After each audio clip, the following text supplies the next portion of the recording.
Welcome to Get Mad. I'm Mad Hildebrandt, and on this episode, we are joined by Triana Arnold James. Triana is a Democrat running for lieutenant governor in Georgia. She is an Army veteran, and she is also a former Mrs. Georgia. Welcome, Triana. Thank you. Thank you for having me. Glad to be here. Oh, it's exciting to have you. And I want to, at the very beginning of the show, just ask you to tell us a little bit about yourself. Oh, wow. I wear so many hats. I'm a mother. Between my husband and I, we raised 12 children. I am a wife of a veteran as well as being a veteran myself. My husband served in the Navy. And I'm an advocate. I've been an advocate for a very long time. I love being a servant of the people. Yeah, and that's really good, because I've been following you a little bit and seeing that you're also an advocate for the people as Mrs. Georgia. So can you just tell us a little bit about that? Yeah, I was the reigning Mrs. Georgia. We have the Miss and then we have a Mrs. In the pageant system. And I was the reigning Mrs. Georgia for 3 years in a row. And I got the opportunity, which I think laid down the foundation for when I got ready to, campaign and things like that, because I was able to represent Georgia and go around the state as well and talk to people. One of the things that my platform is advocating on behalf of cervical cancer awareness. And so I get to wear teal during the month of January, and I get to go around and bring awareness to a disease that's pretty much 100% preventable, and talk to people and educate people and learn about their stories as well. So it's pretty big. It's pretty big. Yeah, and and healthcare is just such an important thing right now, and something that we don't have a tendency to really think of things like that. That so much is not just healthcare, but it's preventable by taking part. Yeah, and so that makes that a really important thing that you're doing. And plus, I think that being Mrs. Georgia has really set you up for going out and talking to people and to know who's out there and what people need. Right, exactly. And how I started, one of my best friends passed away. She gained her heavenly wings because of cervical cancer. She was diagnosed with cervical cancer. But during the time when she was diagnosed, it could have been prevented. Now, I'm a child of God. I believe that God doesn't make mistakes. However, because Georgia didn't expand Medicaid, and I know we'll talk about that a little bit later, if Georgia had expanded Medicaid under the Affordable Care Act, she could have gotten preventive care, and she could have gotten proper care, right? Because she would have qualified for that particular Medicaid program under the Affordable Care Act. And so because she didn't get the proper care, and because she didn't get an early diagnosis, then by the time we found out, she was in stage 4. Yeah, that's really really tragic. And you're right. We will talk a little bit about Medicaid expansion and healthcare in a few minutes. But before we go on to that, I want to talk to you. You're running for lieutenant governor in Georgia, and so much is happening in Georgia right now that it's just, that is just is, part of what's going on in our whole country. But it's indicative of that really deep problem that we have with race and voter suppression. And so, and I'm talking about, of course, the Kemp v. Abrams thing going on, that he's the Secretary of State, that Jimmy Carter has actually asked him to step aside, and he hasn't. But in being Secretary of State, he is in charge of registering people to vote, and he's not registering them. He's holding people back. And then just was it last week where we saw a whole bus full of African American senior citizens who were stopped and pulled off that boat instead of a bus, instead of being allowed to go to vote. Right. So can you address what's going on in your state? And really, this is such a big thing. Right. Well, one, and I think someone else had mentioned that you can't be the referee and a player in your own game. Mm-hmm. And so he, first and foremost, by him being the Secretary of State and the guardian over elections, he should have resigned. He should have resigned to just so that our election will be fair and impartial. Mm-hmm. That no one has any upper hand, because he's exposed to a lot of people information and what's going on when people register to vote, when they cast a ballot, when they do absentee ballot, and things like that. So first and foremost, he should have stepped aside in order to do that. Many of our elected officials have stepped aside to run for another position or higher position. Mm-hmm. And so by that, you're on the inside. By him not resigning, he's on the inside. And being on the inside, you're privy to a lot of people information and what's going on. And therefore you can maneuver it, okay, to fit your bill. You can maneuver. Right. And so I think what's going on is he's using his position to shape the election to go in his favor. So because we know when Democrats get out, we win. When we get out to vote, especially the African American community, when we get out to vote, we win. Mm-hmm. So he said that on the tape. He was like, I'm concerned about how many people are registering to vote and how many people are getting out to vote. And so if you're concerned, then yeah, we're doing something right and you're doing something wrong. And so there's voter suppression, there's holding up absentee ballots.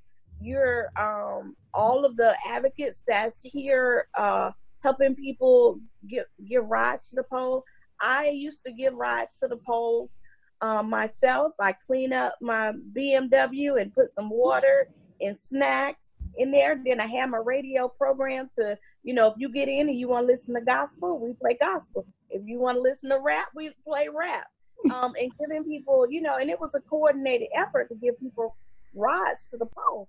And so it's just, the bus was the same as me. It was just the fact that it was a bus. Mm-hmm. And they went to down south in Georgia,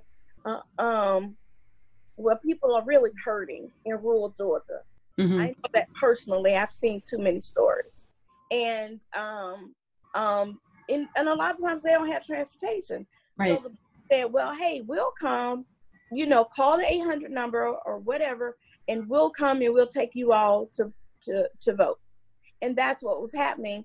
And when somebody that's not a Democrat found out, then they say, no, that's a political event and they're supposed to be a nonprofit or whatever. And they said they got to get off the bus. And so what I'm encouraging everybody is to get on the bus. Get on the bus, get in your car, do whatever you need to do, and get to the polls and go vote. Because when you go vote, no one has the right to take away that power. Your right. power is in your vote, and no one has the right to take that away. Yeah, that is so true. And, that's something that we try to do, both parties do, or all parties do. But what happens with Democrats, when we get out and we register people to vote, we really can register people to vote. And when you're looking at him being your Secretary of State, and that's a particular position in which, the power over elections that position holds is just remarkable. And the idea that he's running for governor and sitting in that seat in which he can say 300,000 people don't get to get to register, I'm just right. going to hold them aside. Right. That's just frightening. Yeah, and you're maneuvering our election process to your favor. Mm-hmm. I mean, you're making it about you and not the people. Right. Because as long as you're in that position, you can go out on a campaign trail, come back to your office and say, hey, what's going on? I want to update, Right. And that's not something that both sides can do. Only he can do that. Only he can do that. But at the same time, I do have to be fair in both sides. One of the organizations that were registering people to vote and registering all of these people to vote, Abrams owned the company, that particular company. And so, if you're going to talk about one, you have to talk about the other. And I'm not saying what's right and what's wrong and things like that. It's just that you have to step aside too. Right. If this is your company, I'm not saying, give up your business or anything like that, unless it creates a conflict of interest, but you're running for governor as well on the Democratic side. And because you have this company is registering all these people to vote, and you're not registering, you're supposed to be, when you're registering people to vote, you're not supposed to be saying, are you Democrat or Republican? You're not supposed to do that. It's supposed to be just across the board registering people to vote, and not associated with any type of affiliation party. So you can't have it both ways. But I do like the fact that they were going out, especially in communities that don't normally vote or even think about registering to vote, that they were registering people to vote. However, I feel like Abrams should have stepped aside from that. And to be honest, I'm just speaking my mind. This is just my personal opinion, but you just can't have it both ways. Right. So I just have to, I have to talk about, both sides of it. Yeah, and that's one of the things that's nice with Democrats or people who are on the more progressive side, is that we do like to be fair on both sides. And so I really appreciate that you're doing that in this context. So let's turn now and go back to talking about healthcare. And I know that you are for a Medicaid expansion, and obviously because you've got this experience with your friend. That we talked about earlier. So why don't you talk a little bit about healthcare? Well, I am a supporter of expanded Medicaid. I think that not only will it create jobs, it'll save lives, and it'll ensure that everyone across the board, whether you're Democrat, Republican, Green Party, Tea Party, it doesn't matter, that you will have access to proper health care. And not only healthcare, but healthcare insurance that you can afford. And like I was saying, there's nearly 8 hospitals, almost to the point of 8 hospitals. I think one more is hanging on by a thread, closing down in rural Georgia. And in one particular county where I visited, the representative, who's a Republican, he represents like 4 or 5 counties in that district. And the people have to travel 50 miles to the nearest emergency room. 50 miles. And I'm a mom, so I think about, okay, if I have a kid in the back seat with a broken arm that's screaming their heads off, and I got to travel 50 miles to get them to the emergency room, I'm going crazy. And so that's not right. So what I did, just as an advocate, as a person, and, I went to him and I said, listen, your district, the schools are not underperforming. The highest income is $18,000 a year. The teachers are not being paid a livable wage, and your hospital is closing down.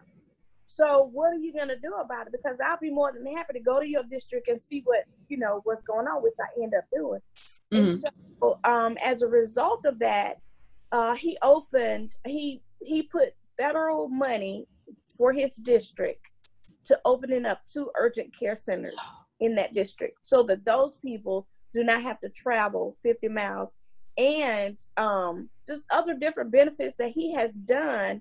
And I appreciate that, because I mean, I went to him as a person. I understand, the ramifications of not expanding Medicaid, but there are other things that you can do in the meantime.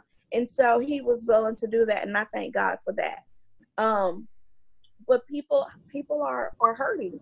And one thing that my one of my best friends, the one that I was telling you about, Susan, right. One thing that she did, which so many others do, is our primary care is the emergency room. Mm-hmm. That's right. Our primary care. And let me tell you how it cycles around if I have a few minutes. Sure. So you go to the emergency room and you get a $5,000 bill. Well, you can't pay that bill. You can't pay that bill. It goes on your credit. So now your credit is bad and you can't get a good job, or you can't buy a house, or you can't get a credit card. You can't fully contribute to the economy. So then some people, not all, I'm not putting people in a box. Some people go into, so now you're hurting the economy. So healthcare is gone. You're hurting not they are hurting the economy, but the economy is hurting. And then some people resort to illegal activity. So now you got an effect on the criminal justice system. Mm-hmm. So it goes all around. So not only will it help, people in rural Georgia or people, period, it will also help the economy. Right. Creating those jobs, putting people to work. Because at the end of the day, that's what we want to do. We want to go to work and take care of our families. Oh, yeah, and that is absolutely true. And I know that, I just got off of a congressional run myself. And one of my cornerstones of my platform was this idea that healthcare is a major player in the economy, especially in our more rural districts, and that, expanding and strengthening our healthcare system, Medicaid expansion, healthcare for all, these things would just really help in our rural communities and in any communities with our economy. And so I can see that this is where you're coming from too, this real holistic kind of economic right. idea. And it helps all around. It helps full circle. And it's not an entitlement program. Right. And when I started advocating for Medicaid expansion, later on I changed it. I changed the tone to healthcare access for all. I don't care what you call it. It's not an entitlement program. Just help people. Let's come up with a plan where we can, come together on a common ground. And one of the things that I offered is, okay, the Democratic Party, you have this plan. The Republican Party, you have this plan. Mm-hmm. Let's find what we have in common. Let's list those things. I have to take it back when I do my kids. Let's list those things and then see what we have in common and then grow from there.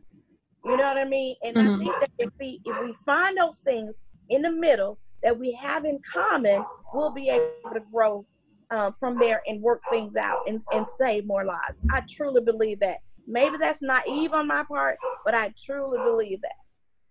Yeah, and that is something that, that's a belief that I really also can believe in.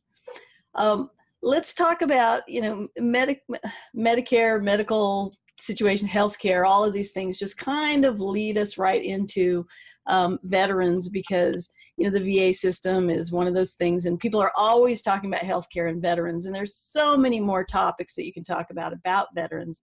But again, you're a veteran, I'm a veteran, so many of my viewers are veterans.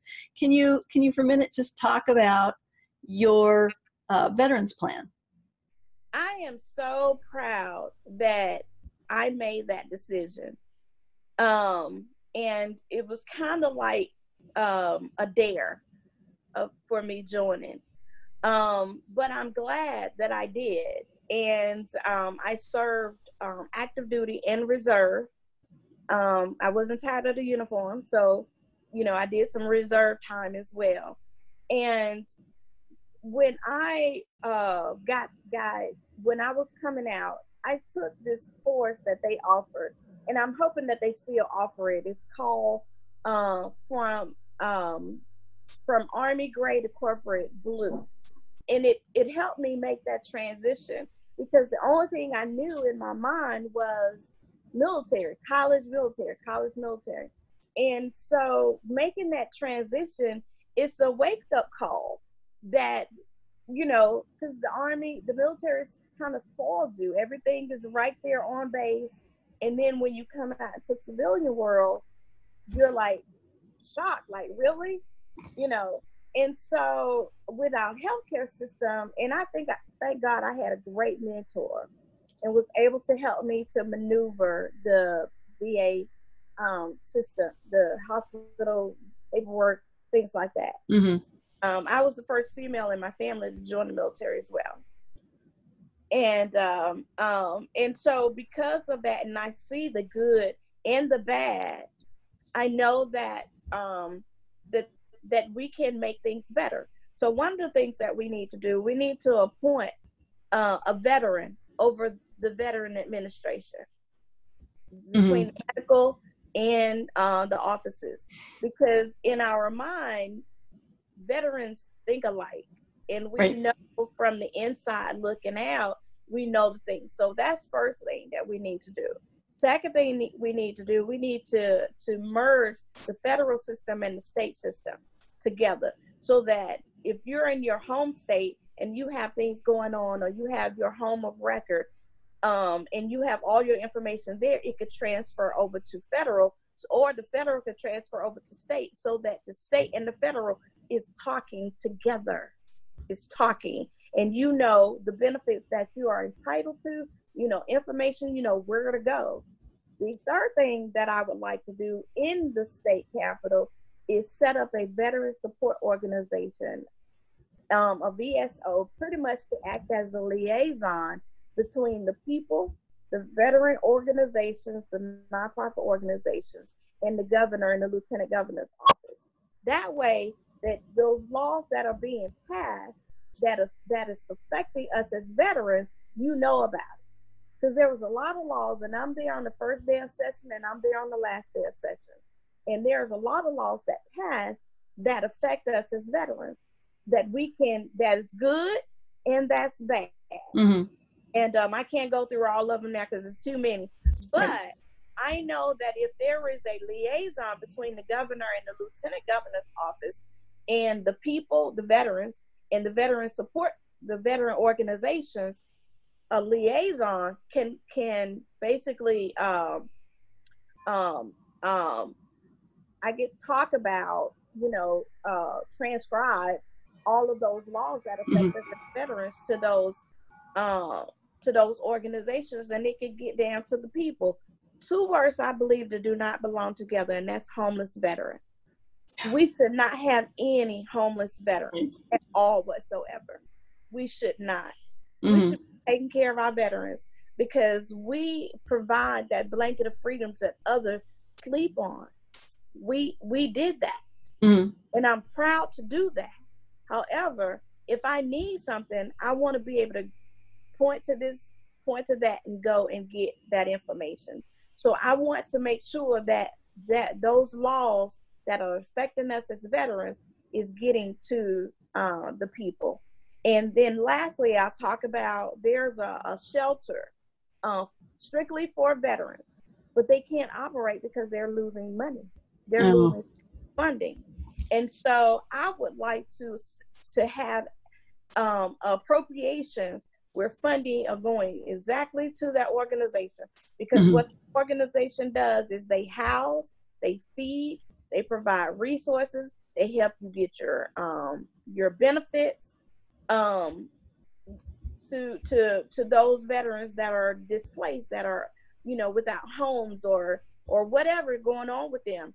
They provide that, but they can't do it anymore. They can't go picking up veterans anymore because they don't have the money to pay somebody to drive the vans. They don't have gas for the vans. They don't have maintenance for the vans. And so we need to provide appropriations for that particular organization, because they are doing the most. And they are right there in Decatur, Georgia, where the VA hospital is. They're right next door. So they are doing the most, and they are the ones that I feel need the money. Mm-hmm. Yeah. So those are the things that I would like to see happen. Yeah, and that's really great. I mean, this is really, really a well thought out plan.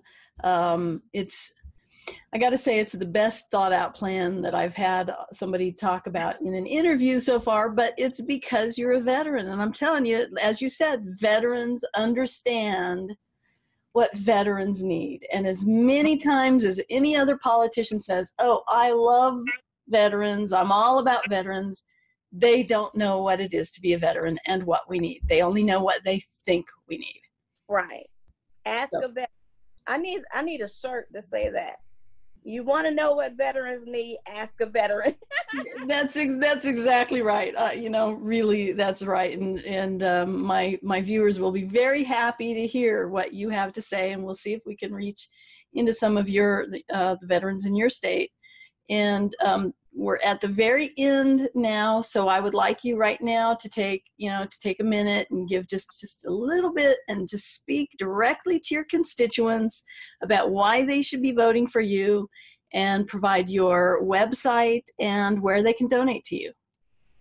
Great. Thank you so much for having me. I really appreciate this. I've enjoyed these last few minutes and talking with you and getting out my information. But I want to tell each and every person, number one, when you get out to vote, you win. You win, and you are on ballot. Your health care, your mom, your dad, your sisters, your uncles that are veterans, you are on the ballot. Women, for women rights is on the ballot. LGBTQIA is on the ballot. And so you have to think about that. Think about that you are on the ballot. You may not see your actual name, but you are on the ballot. And I want everyone to make sure on November 6th, you get out and vote.